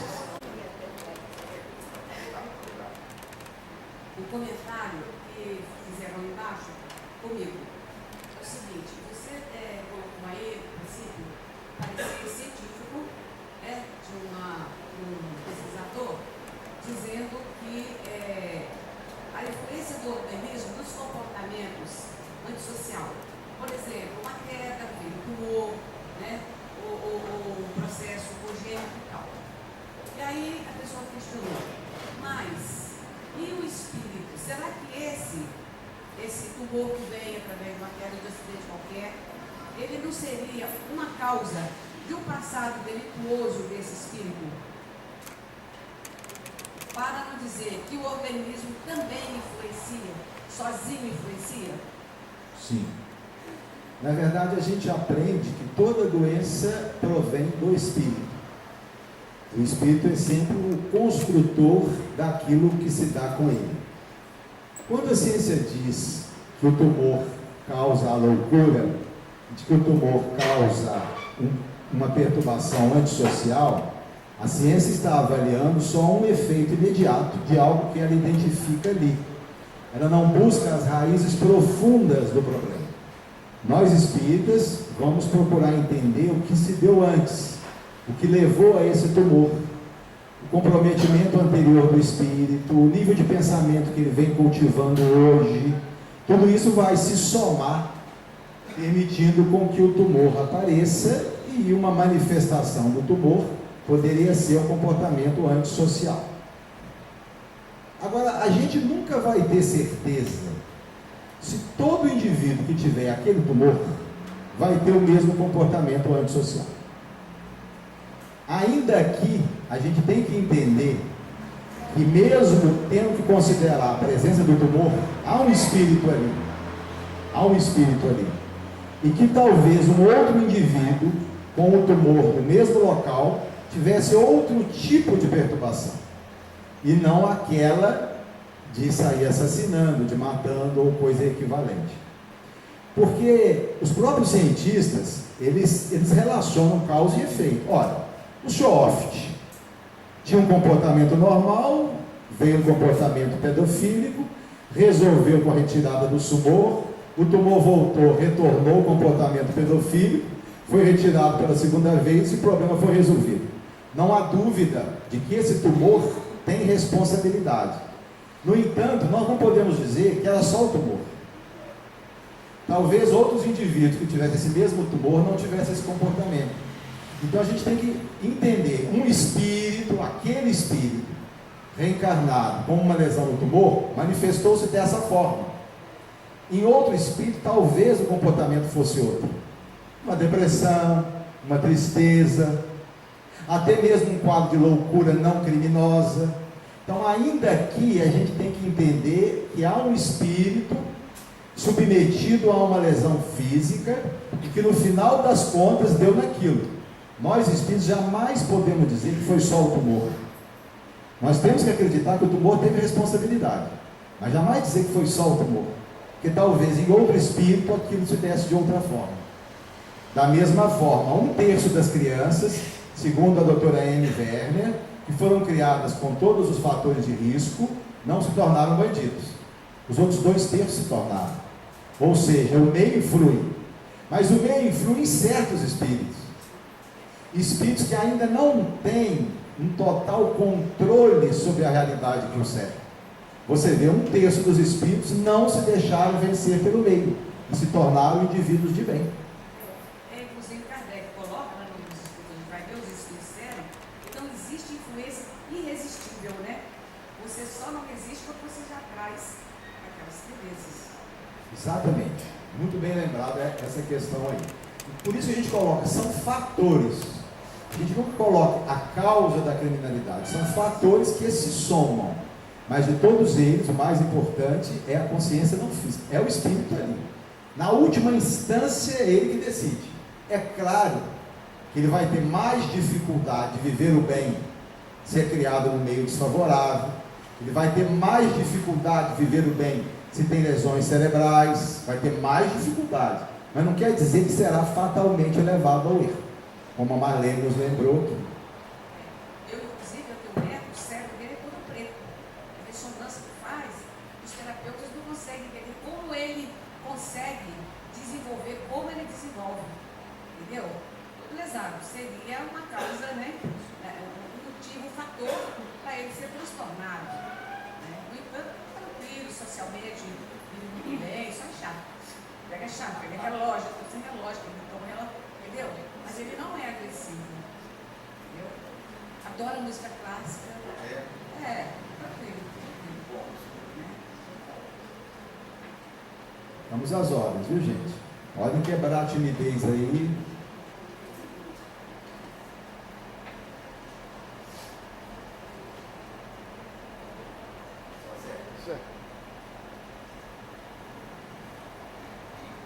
Eu acho que, como complemento, doutor Ricardo, existem também aqueles que possuem essas atitudes aí, que não têm tumor algum, e que são espíritos que estão encarnados, são maus espíritos. Né? Eu acho que... Sim, nós tivemos uma fase nos estudos sociais, meados do século XX, até bem para o final do século XX, e prevalecia a ideia de que o homem era produto do meio. Então se acreditava, eu às vezes ainda ouço hoje, principalmente pessoas das áreas humanas, afirmando isso, que o homem é produto do meio. Ninguém nega a influência do meio. No entanto, o meio é apenas um dos muitos fatores que no final vão se somar na constituição de uma personalidade. Pegando, por exemplo, um fato real, uma figura que é pública e que, portanto, nós podemos comentar, que é Sérgio Cabral Filho, talvez o maior criminoso da história do Rio de Janeiro, pela consequência dos seus atos, pelo dano das suas atitudes. Quais fatores de risco esse moço tinha, social ou biológico, para se tornar o que se tornou? Nenhum. Uma família de homens de bem, o pai dele era uma pessoa extraordinária, ajudou muitas pessoas, a mãe era honesta, uma infância feliz, não tinha problema de dificuldade financeira, absolutamente nada. Então, essa concepção de que o homem é reflexo do meio, ela é equivocada se nós acharmos que tudo se resume ao contexto, ao meio e à educação. Não é assim. Os estudos têm mostrado que o meio influi, mas não é o único fator. Há muitos outros fatores. E de todos os fatores, o mais importante, indiscutivelmente, é o espírito. É o que ele decide fazer da sua vida. É claro que o meio e o físico vão influenciar mais naqueles espíritos mais frágeis, naqueles espíritos de compleição intelecto-moral mais débil, naqueles espíritos mais primitivos. Esses espíritos são muito mais fortemente influenciados pelo cérebro e pelo meio do que espíritos já um pouco mais maduros, né? A gente pode até acreditar, quanto mais evoluído o espírito, menos influência ele sofre do cérebro, da genética e do contexto social. Quanto menos evoluído, mais ele se liga a essas influências. Essa é uma questão muito interessante que a gente tem debatido bastante. Legalização do aborto, legalização da maconha, isso tem sido trazido para o movimento espírita. E eu tenho companheiros espíritas que dizem assim: eu sou contra o aborto, mas acho que deve ser legalizado, acho que as pessoas têm o direito de decidir. Outros dizem: eu sou contra o uso de droga, mas acho que legalizar a maconha seria positivo e diminuir a criminalidade. Essa é uma reflexão que a gente tem que fazer. É claro que há uma faixa de espíritos que não vai mudar a sua reação em decorrência do meio. Nós temos um time de espíritos numa ponta, você pode permitir ou deixar de permitir que eles vão continuar fazendo certo do mesmo jeito. Você tem uma outra faixa, você pode proibir do jeito que quiser, eles vão continuar fazendo errado. Mas existe um meio aí, uma população de espíritos que são muito Maria vai com as outras. São espíritos que estão no lusco-fusco. Para esses espíritos, proibir pode ser fundamental. Proibir pode cercear o erro. Para aqueles que já não erram mais, não precisa proibir. Para aqueles que vão continuar errando, não adianta proibir. Mas tem uma turma que sim. Querem um exemplo? Cigarro. Há 30 anos no Brasil, 30% dos brasileiros fumavam. 30% dos brasileiros fumavam há 30 anos. Descobriu-se o quê? O conceito do cigarro, do fumante passivo, que era uma ideia que não existia quando eu fazia faculdade de medicina. Eu tenho 35 anos de formado. Não existia essa ideia. Essa ideia veio depois apresentada pela ciência. O indivíduo não fuma, mas convive num ambiente que pessoas fumam, pode também adoecer. Essa ideia fez com que surgisse uma campanha muito bem feita de esclarecimento e proibições. Proibições. Proibido fumar em repartições públicas, proibido fumar em ônibus, proibido fumar em bares e restaurantes. Não é assim? Qual o resultado disso? A taxa de fumantes no Brasil caiu de 30% para 15%. 15%. A metade em 30 anos. Não há notícia no mundo de um vício cuja prevalência caiu tão violentamente em tão pouco tempo. O resultado disso qual foi? Proibições. Depois que foi instituída a lei seca, a proibição de qualquer nível de álcool na direção, já caiu 11% o número de mortes por acidente de trânsito. Já caiu. Por quê? Porque um grupo de pessoas que usava, mas são pessoas de bem, não usam mais, não. A lei diz isso, eu não vou usar. Então, há um reflexo. A questão do aborto, nos países em que o aborto foi legalizado, o número de abortos provocados aumentou exponencialmente. Na Inglaterra, o aborto foi liberado há muito pouco tempo. Um ministro inglês deu um depoimento recente dizendo que eles jamais podiam imaginar.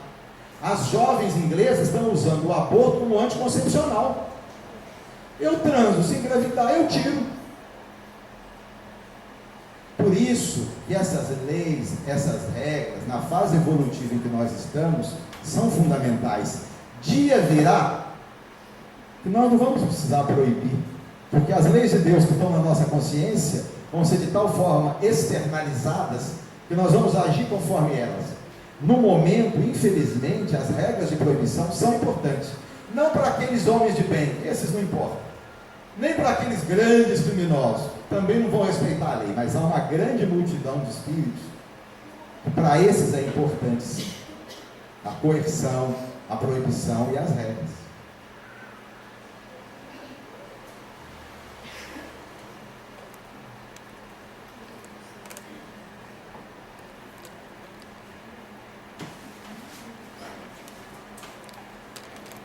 Boa tarde. Não sei se o tópico estaria dentro da temática de hoje, mas a questão do autismo, ele está começando a surgir com uma certa intensidade e muitos pais, muitas mães têm procurado as casas espíritas para um tratamento a nível espiritual para auxiliar essas crianças. Sabemos a questão, em parte, desta interferência espiritual e esse complexo de culpa e de remorso que o espírito traz de encarnações passadas. Mas, como eu também sou curioso nessa área, estudo, e como participante de uma casa espírita fora daqui, nós atendemos lá umas 4 crianças autistas, inclusive um adolescente, que já está entrando na fase de jovem, com 18 anos, ele começou a fazer tratamento com 4 anos lá. Qual é o que se pode falar da ciência, dentro da ciência, dessa interferência na área do cérebro para a questão do autismo? Se é que tem. A gente deve examinar todo fenômeno humano de uma forma o mais ampla possível. E a gente deve sempre aventar que deva existir mais de um fator gerando determinados conflitos do ponto de vista psíquico. Então é sempre bom raciocinar. Será que não existem fatores biológicos? Será que não existem fatores genéticos? Será que não existem fatores sociais? Certamente existem fatores espirituais. Para a ciência, o autismo tem uma forte conotação biológica. Quando se estuda a concordância entre gêmeos idênticos, dá mais de 50%. Isso significa o quê? Se um gêmeo tem, o outro tem 50% de ter. Isso reforça muito o fator genético biológico. O fator social muito pequeno, mesmo porque se manifesta às vezes antes da socialização. A questão social tem mais a ver com o resultado dele, quer dizer, o que vai se conseguir com essa criança, um investimento bacana, um acompanhamento legal. Mas com relação à causa, a questão social é pouco importante. A questão genética e biológica sim, mas acima dela a espiritual. Porque o espírito é senhor da genética. O espírito constrói o cérebro. Lógico que constrói a partir dos recursos genéticos que encontra, é oriundo do pai e da mãe. Mas no final das contas é o próprio espírito que está construindo aquele cérebro, que possivelmente tem lesões e que respondem pelo autismo. A obra que nós temos, espírita, que estudou isso, foi Hermínio Miranda há muitos anos. Hermínio, que foi um grande pensador, Hermínio propunha uma ideia, que é algo que precisa ser confirmado, de que o autismo fosse um espírito que nega aquela reencarnação. É um espírito que está tão ligado mentalmente ao passado, cristalizou as suas ideias em algo muito grave que houve, e que ele não assume essa encarnação, ele nega essa encarnação. A questão de socialização no autismo é dramática, né? O negar-se à interação é uma das grandes dificuldades dele. Então essa é uma tese do Hermínio que a gente precisa de ter confirmação no futuro. Mas não se pode negar que há sempre no autismo uma questão espiritual envolvida. Há um espírito ali que construiu aquele cérebro, que tem dificuldades, e que nós temos que trabalhar usando todos os recursos possíveis, pedagógicos, psicopedagógicos, médicos, no sentido de dar a esse espírito um pequeno aproveitamento da encarnação. Já que não vai aproveitá-la de uma forma completa, mas algo pode aproveitar se nós investirmos nele. Nos Estados Unidos consegue-se resultados interessantes com o autista, sabe por quê? Ele é trabalhado 8 horas por dia. Tem escola, psicopedagoga, laborterapia, os pais são treinados. Então há uma estimulação cognitiva fabulosa. Mas, de qualquer forma, há um cérebro possivelmente lesado, consequência do espírito. Porque o espírito constrói o cérebro, tá certo?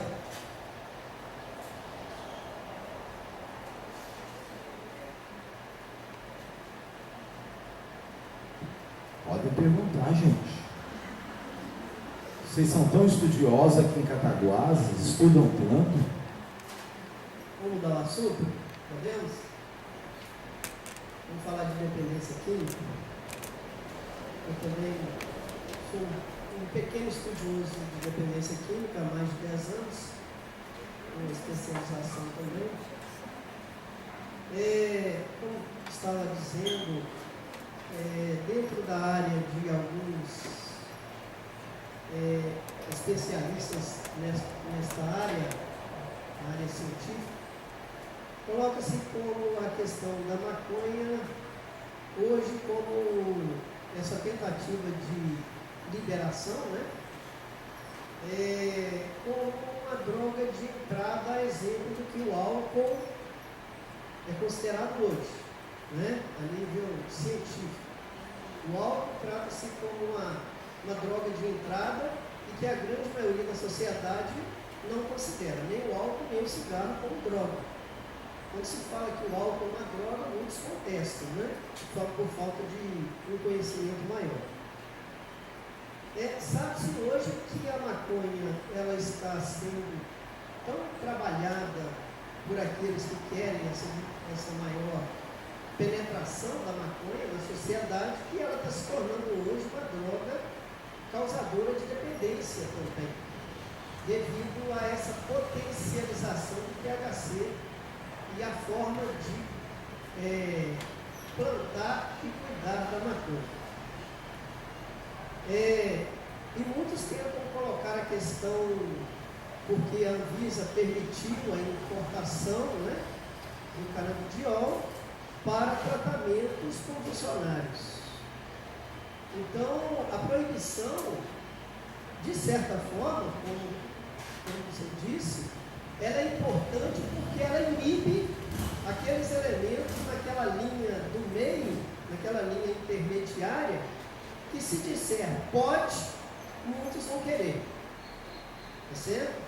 E a própria maconha causa uma série de transtornos e dificuldades na área psíquica daqueles que fazem uso. E quanto maior, mais dificuldade tem. Eu digo que assim, eu trabalho não só com o dependente químico, mas também com famílias. E o que a gente percebe hoje é o desinteresse familiar no cuidado com o dependente químico. E uma das questões importantes no trato da dependência química, na instituição que eu participo, nós convivemos aos sábados, onde é servido almoço para todas as pessoas que lá vão, até moradores de rua. Tem dia que nós temos assim 20, 25 pessoas completamente alcoolizadas dentro da instituição da qual eu até desenvolvo trabalho com eles de autoconhecimento. No meio de comunidades terapêuticas, o foco é trabalhar 12 passos. Mas como espírita, refletindo muito, estudando muito, identifiquei que a questão do autoconhecimento, ela é de extrema importância. Como você colocou aí, a questão da educação, o extrair do ser humano aquilo que ele tem adormecido como talento. Porque o dependente químico, na verdade, é um médium, alguém com uma sensibilidade grande, considerado às vezes a ovelha negra da família, que acumula todas as dificuldades familiares e que acaba desenvolvendo uma certa dependência. Então, assim, o trabalho, você falou no item 3 ali, eu esqueci que foi o nome que você deu. Instrutivo e educador. Isso, eu lembrei da questão do trabalho que eu venho desenvolvendo já há algum tempo, com a questão do autoconhecimento, e o resultado tem sido perceptível de um excelente resultado. Retirar tudo aquilo que ele traz escondido lá dentro que ele não conseguiu desenvolver. Principalmente a questão do abandono e do autoabandono. É curioso que os próprios psiquiatras e psicólogos e assistentes sociais que trabalham com dependência química, eles reconhecem que os resultados obtidos apenas pela ciência no tratamento dependente não é melhor do que 5% de recuperação. Não vai além. Quando se associa a esse tratamento grupos religiosos, qualquer um deles, os resultados terapêuticos triplicam. Então eles próprios reconhecem que o que a ciência oficial tem para oferecer é muito pouco. É exatamente o que você falou. As religiões, sejam qualquer elas, quando dão a sua contribuição na dependência, levam o indivíduo a fazer exatamente essa viagem interior, não é? A tentar encontrar outras motivações para a vida, um motivo para abandonar o álcool, aprender a valorizar o sentimento da família, não é? Muito bom isso aí, excelente.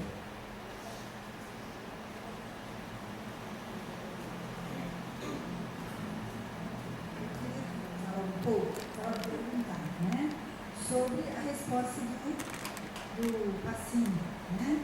Nós somos liderados por pessoas piores que nós. É difícil para a gente, para nós espíritas hoje, como conviver nessa fase. Eu, pessoalmente, eu sou meio omissa nessa parte. Mas eu acho que sempre levei em conta aquilo que a Maria Teresa de Calcutá falava. Eu não posso ajudar a fazer nada pela fome do mundo. Eu posso fazer por quem procura pessoalmente. Então, será que a melhor forma seria exemplificar nós espíritas, vendo cada dia mais os centros cheios, pessoas vindo com desespero, ou nós estamos nos omitindo? Por exemplo, aquela parte de políticos que vão querer defender, um achando que eu santo, outro achando que eu santo. gente sabe que eles são, na realidade. Então, continua sendo o exemplo que nós devemos dar, ou a gente deve entrar mais ativamente nesse lado. O que nos une a nós espíritas é apenas uma coisa: os princípios espíritas. Em tudo mais nós somos muito diferentes. Time de futebol, escola de samba, partido político, temperamento, personalidade. Nós somos muito diferentes. Por isso dá tanto problema em centro espírita, porque a gente é diferente. Embora o interesse comum seja o estudo e a prática da doutrina espírita, outros interesses que marcam a nossa personalidade são colocados em jogo no centro. E aí vem os confrontos. De uns 4, 5 meses para cá, nos centros espíritas, estava difícil até estudar espiritismo, porque as pessoas estavam tão armadas politicamente, que às vezes a gente falava uma coisa e entendia outra. Eu entendia que estava fazendo campanha para A ou B. De tal forma nós estávamos armados. Ainda tem algum resquíciozinho aí, mas se Deus quiser vai passar. Então, na verdade, como nós somos pessoas muito diferentes, a gente não pode dizer como cada pessoa tem que agir, porque ela é uma personalidade própria. Alguns têm um viés político, vão para a rua, fazem campanha, isso é deles. Outros são mais tímidos, preferem fazer o trabalho do arroz com feijão, trabalhar em si mesmo, junto aos amigos. Isso é próprio deles. Eu entendo que não dá para a gente definir uma prática comum para todos, porque nós somos pessoas muito diferentes. Para que a gente se dê bem no nosso movimento espírita, a gente tem que respeitar essas diferenças e manter, cultivar o que nos une: a prática e o estudo da doutrina espírita. Então, não há regras. Isso é do indivíduo, é de cada um. Alguns gostam de participar, que bom. Outros não se sentem bem, temos que respeitar. Eu penso que a gente não deve extrapolar para a vida nossa diária o princípio espírita, porque a doutrina espírita está muito acima disso tudo. O espiritismo são princípios de vida, no sentido ético, moral. Essa prática nossa do dia a dia tem muito a ver com a nossa personalidade. E a gente tem que respeitar como a pessoa é, a sua identidade, a sua história e as suas escolhas. Tá certo? Seja qual for a sua opção, que faça com sinceridade e com ética. Isso o Espiritismo diz.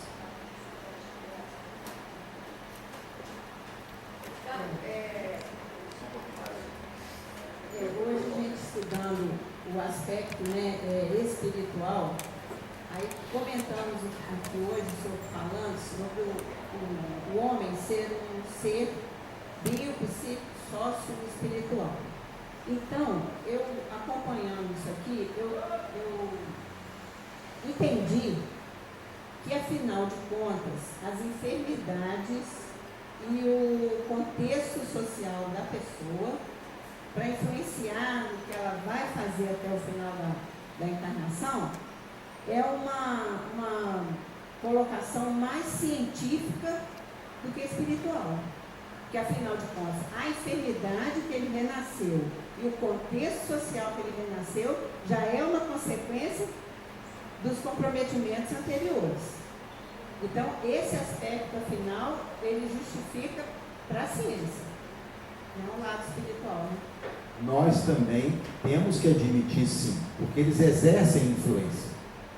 Ninguém vai contrair tuberculose se não entrar em contato com o bacilo de Koch. Não vai contrair tuberculose, percebe? As Então, doenças mentais, por exemplo. as doenças mentais, a gente tem que considerar, em primeiro lugar, o espírito trazendo as suas dificuldades, as suas fragilidades, as suas predisposições.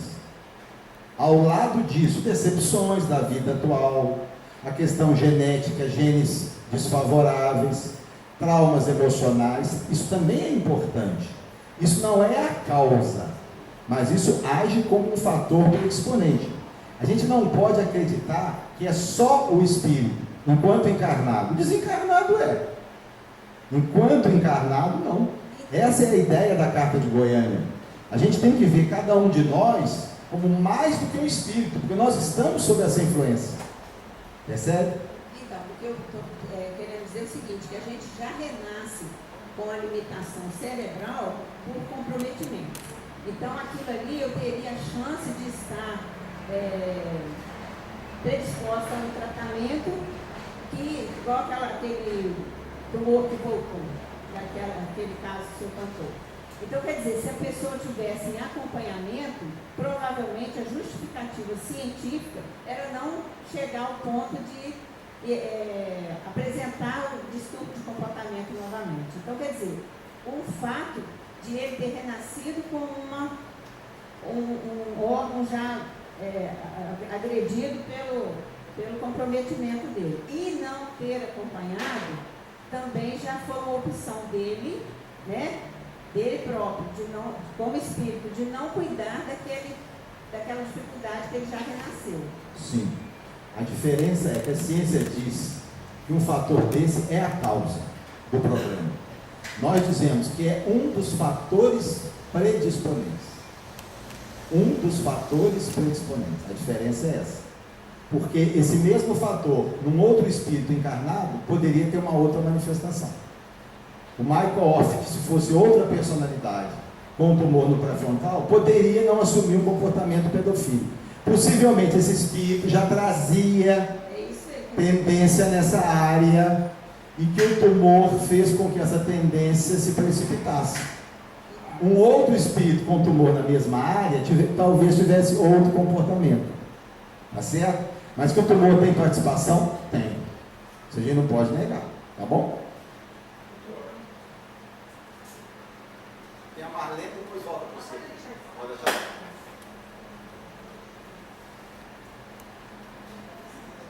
Doutor, quando o senhor fala agora sobre a predisposição, na realidade, dentro do nosso meio, a gente pode dizer que as pessoas, por provas, expiações, elas podem ser abreviadas, podem diminuir esses efeitos. Tem fatores que, na realidade, é muito mais do que a nossa compreensão aqui. Claro, claro. Quando a gente submete ao processo reencarnatório, a gente vem com uma série de tendências, de predisposições do ponto de vista espiritual. Se depara com outras, do ponto de vista biológico, social. Essa mistura de tudo isso que vai permitir que o espírito aja de uma forma ou de outra. E ele está sempre revendo a situação kármica dele, não é?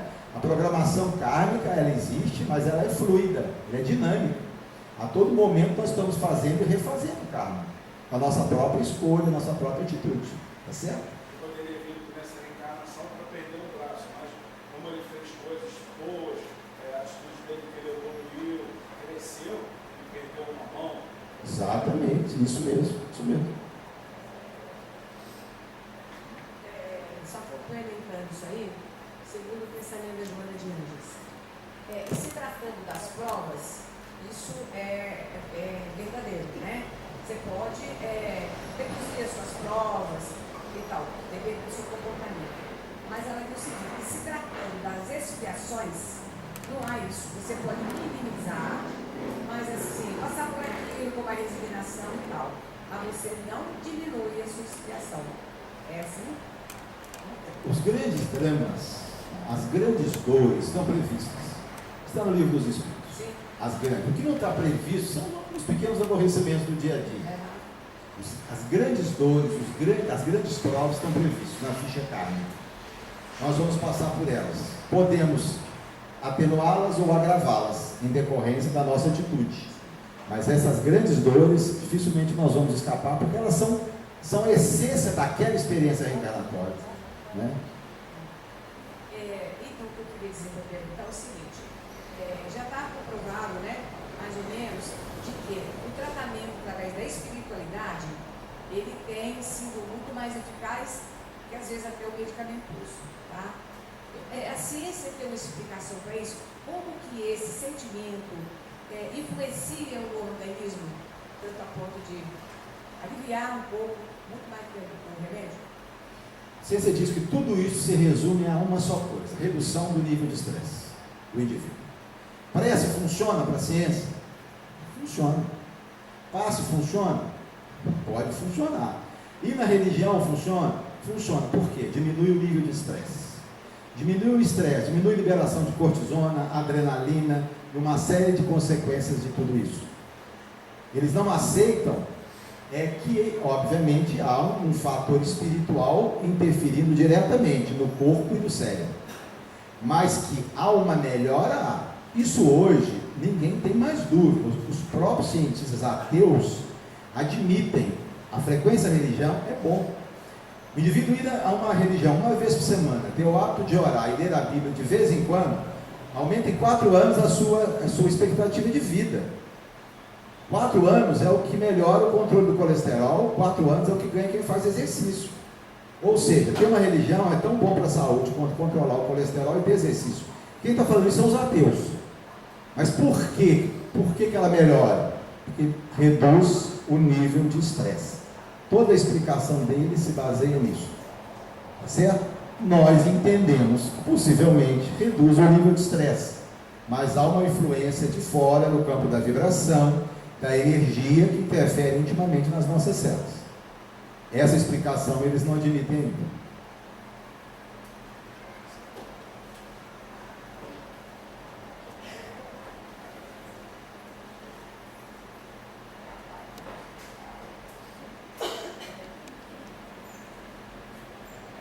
Eu queria fazer uma pergunta sobre a educação infantil, que hoje a gente vê essas violências que eles justificam o caso de bullying. Sofreu bullying.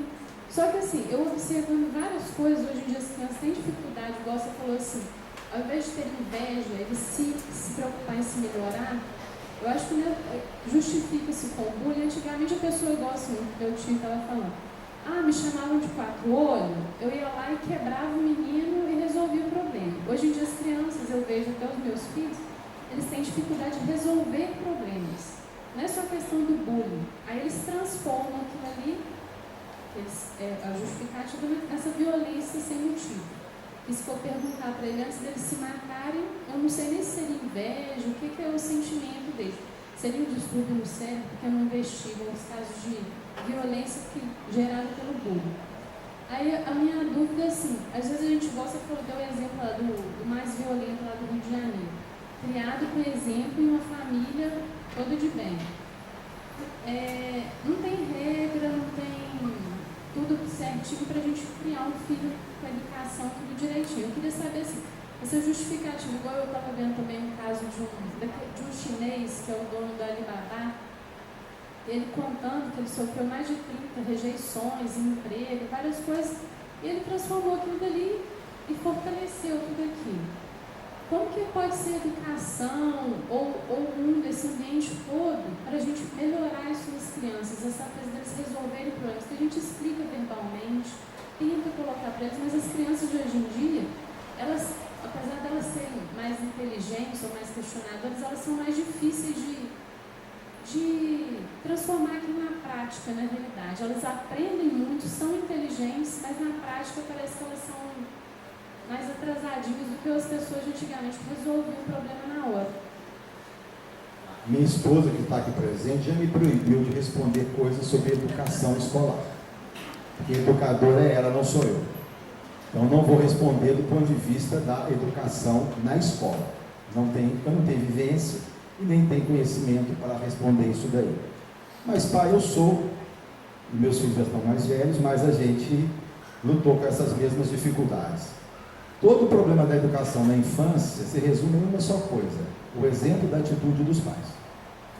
Se nós temos uma atitude condizente com os valores éticos, muito provavelmente os nossos filhos, que devem ser espíritos mais ou menos da nossa faixa evolutiva, vão se espelhar em nós e possivelmente vão se conduzir como a gente. O blá blá blá tem pouco valor na educação infantil. É a atitude do pai, é ver a ação do outro desde pequenininho, ver como o pai e a mãe se comportam em cada situação. Eles observam muito mais do que a gente imagina. Eu me lembro, meu filho pequenininho, eu estava conversando com um colega do meu lado, de olho em mim, observando tudo o que eu falava, observando a minha reação, pequenininho, o mais velho, mais novo menos, mas o mais velho era impressionante. Então a grande questão da educação infantil é isso aí. Se a gente não faz a coisa direito, eles vão caminhar para fazer errado, tá certo? Então a criança que sofre bullying, o menino que pratica bullying, é filho de um pai que faz isso lá fora, que é irresponsável, que é inconsequente, que é debochado, que desrespeita os outros, e vai levar isso para a escola. Então educar é viver dignamente. É a nossa ação, é o nosso comportamento. Agora, se nós fizermos tudo isso e mesmo assim não adiantar, está lá no livro dos Espíritos e no Evangelho segundo o Espiritismo. Fez a sua parte. É um espírito difícil, é um espírito problemático, e a vida vai lhe ensinar. Se a escola do lar não funcionou, a escola da vida funciona. Porque a escola da vida funciona através do sofrimento, da pancada, de bater a cabeça na parede, até que entenda que a janela não é ali, lá na frente, que o buraco não é aqui, é logo lá. Então, fazer a nossa parte, fazer bem, fazer o melhor possível e ter serenidade. Porque se não aprendeu na escola do lar, vai aprender na escola da vida. Lamentavelmente, muitas vezes através do sofrimento, mas para muitos é a única escola. Por isso, está lá no Evangelho segundo o Espiritismo, como esses espíritos saem do vício. Kardec diz, eles vão cansar de sofrer. Vão cansar de sofrer. Eu conheci uma jovem que era viciada em cocaína no mais alto grau. Várias internações em psiquiatria, os pais espíritas. Eles procuravam no centro, desesperados, a gente acolhia, mas fazer o quê? Orar, apenas orar, não há o que fazer. Passam-se os anos, ela parou, abandonou a droga. Ela já estava há 8 meses sem usar a droga e foi ao centro, então, pela primeira vez, levada pela mãe. A mãe me apresentou a moça. E aí eu perguntei a ela, o que fez você abandonar o vício? Ela me disse assim, eu cansei de sofrer. Eu cansei de sofrer. Então, minha gente, se aquele ente querido nosso, que a gente tenta fazer tudo por ele, não está dando certo, é porque ele ainda não sofreu o suficiente. Precisa se matricular na escola da vida, onde o cascudo virá. E aí vem o aprendizado. Infelizmente é assim. Bom, vem os códigos de ética também das escolas, Código Civil que está aí, a gente tem os bons advogados também, né? A gente tem filho que sofre bullying às vezes. Eu sofri bullying quando era criança e eu não admito que meu filho sofra. Então eu cheguei para a escola quando meu filho sofreu, falei, olha, eu não sou uma pessoa muito forte nem nada, mas eu tenho dinheiro para pagar bons advogados e vou processá-los na extensão máxima da lei. Acabou o problema.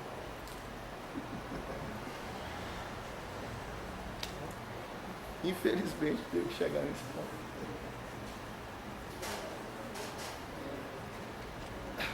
Pois não? Vocês estão melhorando, tá vendo? A gente tem que acreditar que vai, não é? Espera um pouquinho, provoca. Ricardo, boa tarde. Como podemos capacitar o trabalhador espírita, principalmente aqueles que atuam na evangelização infanto-juvenil, para identificar e trabalhar as potencialidades que foram sendo descobertas nas crianças? Nós precisamos, em primeiro lugar, nós trabalhadores espíritas, estudar mais. Mas não é estudar só a doutrina espírita, estudar as ciências correlatas. Porque as pessoas hoje não são tão bobinhas como eram no passado. As pessoas estão exigindo muito da gente. Eu entendo que um trabalhador espírita, que realmente veste a camisa, deve estudar alguma coisinha de pedagogia, de psicopedagogia, de psicologia escolar, procurar ler livros bons que são acessíveis, para que ele se capacite de alguns recursos mentais que possam ajudá-lo no seu trabalho. A questão amadorística no centro espírita, a gente não vai se desvincular dela, não é? Nós trabalhamos com pessoas de boa vontade, são voluntários, não é isso? Então a gente tem que entender as nossas próprias limitações no trabalho espírita. Mas aquele que realmente deseja fazer um pouco mais, ele tem que se aperfeiçoar. Ele tem que buscar o conhecimento, fora também da doutrina espírita, para fazer isso que está falando, identificar onde o caminho, como poder trabalhar. A gente está vendo crianças com doenças diversas, com deficiência, o próprio autismo, que estão vindo para o centro. E muitas vezes pega a gente sem saber o que fazer. Frequentar cursos, há muito bons cursos sobre isso, cursos online, procurar adquirir uma soma maior de informações para trabalhar com essas crianças e trabalhar melhor. Afinal, o Espiritismo nos ensina o quê? Que o progresso é intelecto, moral. Então, no trabalho espírita, a gente deve aperfeiçoar esse trabalho, procurar fazer o bem feito. E eu acho que a chave é estudar um pouquinho mais.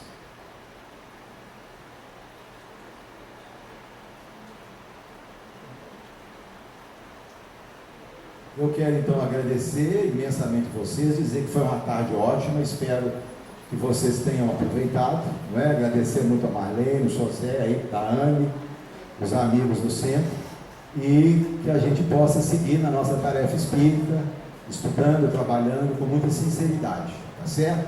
Um grande abraço a todos e muita paz.